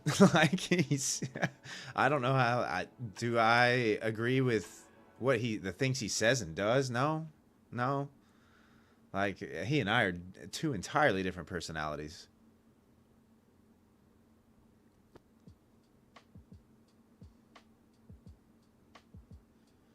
Oh yeah. So behind closed doors, there could be conversations there as well, SK. You know, like hey, let's help each other out, kind of deal. Because I'm pretty sure that Patrick still trades with Top Step too, doesn't he? I want to say he trades with every prop. Because I've seen him with all sorts of different affiliates. Like, I don't know who his main affiliate is now or who he's pumping right now, but he was with Apex for a long time. He was with Top Step for a long time. My Funded Futures. Oh, he got banned again.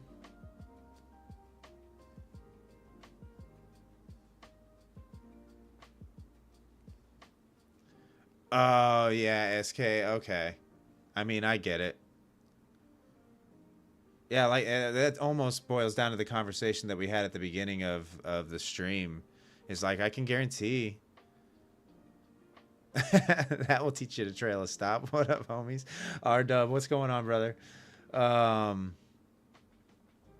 yeah, like he's doing. I mean, look, guys like that don't care what they don't really care what anyone has to say. They'll do what they need to do to get clicks, right?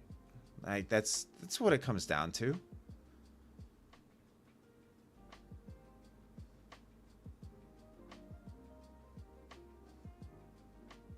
Like, and I don't know what they're making off their actual trading, right? But I know they're definitely making enough in commissions with the amount of subscribers and amount of affiliate codes that they have. They're making a lot of money, a lot of money.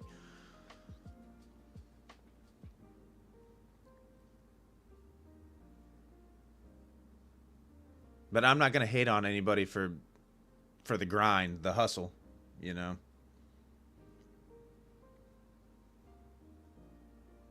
Do I agree with everything they say? No, but I can respect the grind.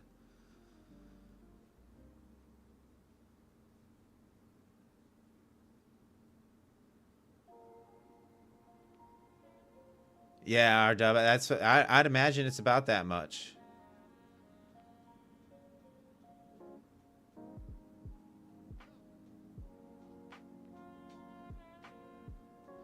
Later, Jacked. Yeah, I'm probably about to get off stream here soon too.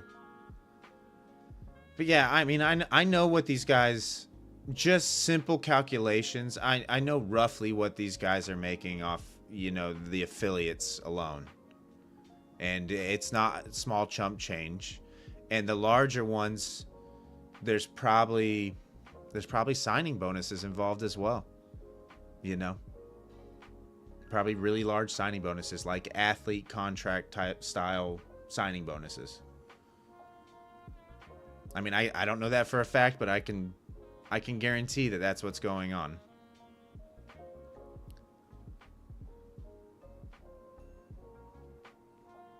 So yeah, they're doing well for themselves. But when you're to that level, trading becomes a whole lot easier, a lot less stressful. Like, no wonder why they're slinging tons of size around. I mean, imagine trading without really caring that you lost 40 grand in a day. Like, imagine trading. Yeah, can you imagine how less stressful life would be? Honestly, your trading would probably get better because you're not so hesitant to pull the trigger. You're just like, oh well, they got 50 more of these things sitting right behind them.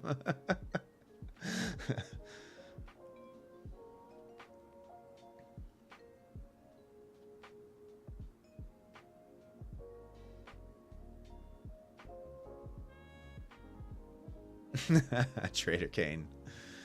Yeah, he kind of disappeared. It was like he got that payout and then just like disappeared. I did do a little research there as well when all that was going on, by the way, Freddie. Mentorship guy as well.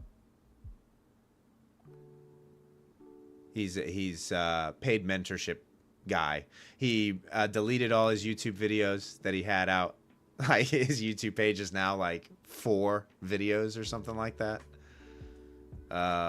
He was a very small YouTuber when that did come out. Had a paid mentorship program. Had his private Discord, and then got that payout and just disappeared. Like he's just gone.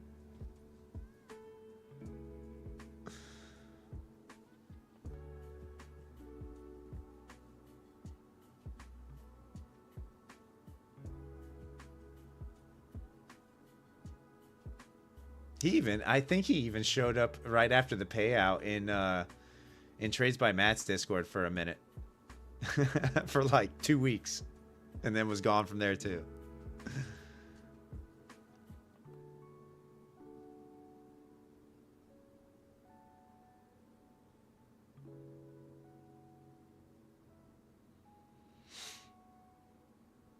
Yeah, like I said, I don't know the full what goes on behind the scenes. 100%. All I can do is make assumptions. But there's some things that are fairly obvious that you can tell go on behind the scenes. No matter what you're told. It's just too obvious.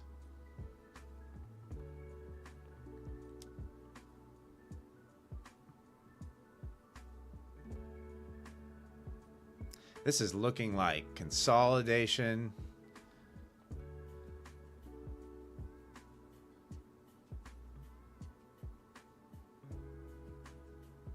Freddie, was he? Yeah, I mean, guys like that, when when they get paydays like that, right? Like, think about, unless you're building a business, right? Which is what you're trying to do. Like, you've made a name for yourself. People know your name. Lots of people know your name. You don't even necessarily need to trade anymore. You're going to be making enough. You could build a business around your name at that point. You don't really need to trade. You don't need to deal with the stress. You can just make guest appearances on shows like Ninja Trader. Oh no, Freddie, the ICT gang. Oh no. Yeah, they really dislike everybody but him, don't they? Those ICT traders.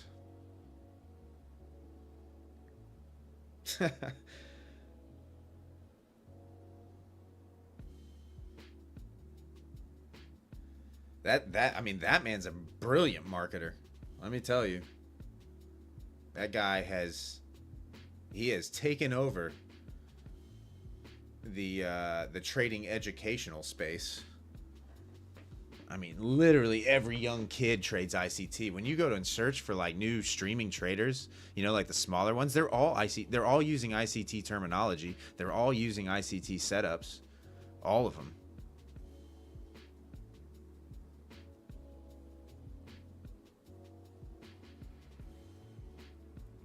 Oh, Tony, it's like, right, so we probably all trade some ICT concept because he's created a name for every single setup that you're going to see on a chart, right? Like he's any little scenario that you can possibly calculate in those candles, he has created a terminology for. Like there is a ICT setup with every tick of movement at this point.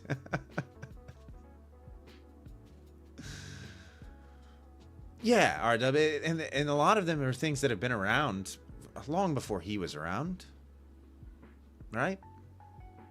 I think Palmetto mentioned one to me the other day that I had never. Venom apparently is the name of a new setup that's out there. That's an ICT strategy, and I'm like, really, that's what we're naming them now? Venom. Silver bullet, turtle soup.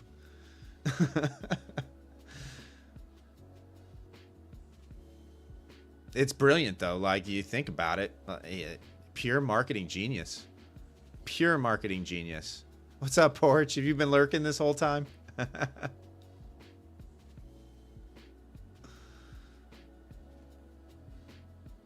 Yeah, so that's what gets me, Freddie, right? Like when people are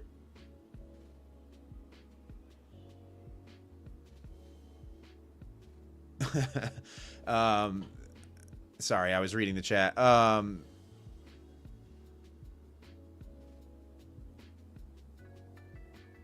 ICT for life, Porch says. That's crazy. SK, so yeah, like whenever, for some reason, whenever the minimal amount that he has showed of live trading, like actual live trading, yes, he hasn't caught a win. And then he blames it on Phil, the market makers. I think he calls him Phil. Phil's watching him trade.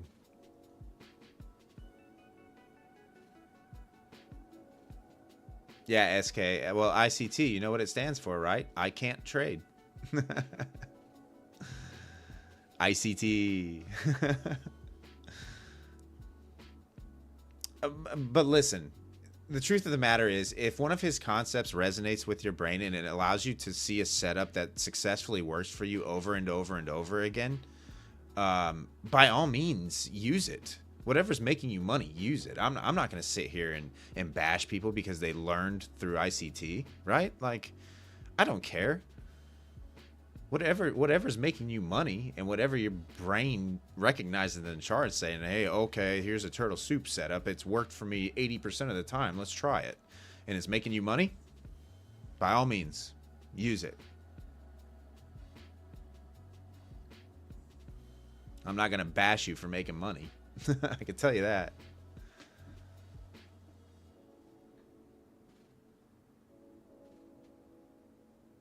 But am I an ICT trader? No. No, I'm not. Never watched his mentorships. Don't care to watch the mentorships.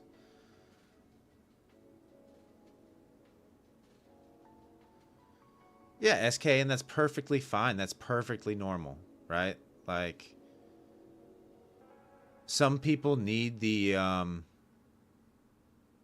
extra verbiage, so to speak. You know, they need they need the fair value gaps and they need all the you know, they need all that stuff. They need the terminology in order to execute. Like, that's what the candles are doing. That's how they recognize it, and that's how some people's brains work. You know, but you're probably much like me, where you just want to simplify things as much as possible. You know, hey, let's lay a foundation with simple support and resistance. Let's execute where we see support and resistance, and target level to level kind of deal. I mean, it's what works for me.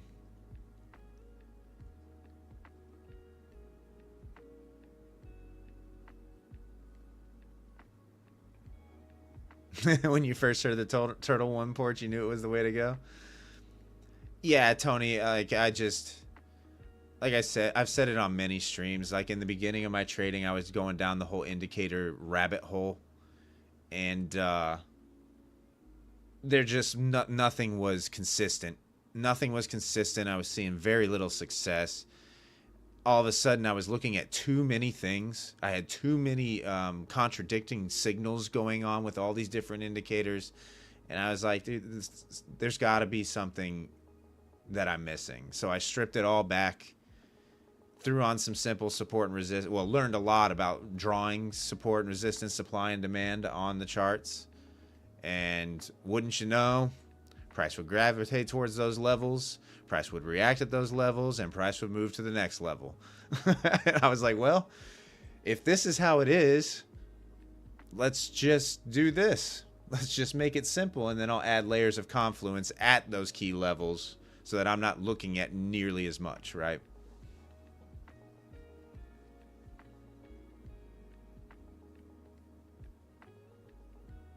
Yeah, Tony. I mean, trend lines. Yeah, exactly.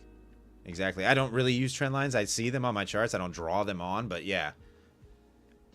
Yeah, like break of structures and things like that. For sure.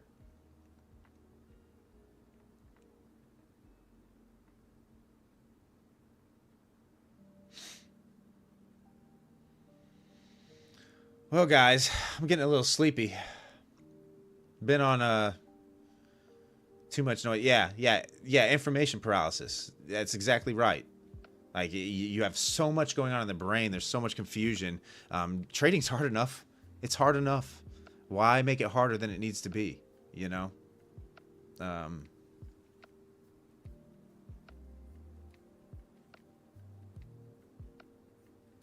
just keep it simple. Like you said, the KISS method. Keep it simple, stupid. But yeah, guys, thanks for hanging out tonight. You guys were awesome in the chat. I appreciate it. I will be back tomorrow evening, 7, we'll say 7:45 Eastern Standard Time, 7:45 p.m. If you are lurking in the chat, please hit that subscribe button. We're trying to get to 1,000 by the end of July. Love having you guys on board. Hopefully you enjoy the content. Hopefully you find some value on the channel.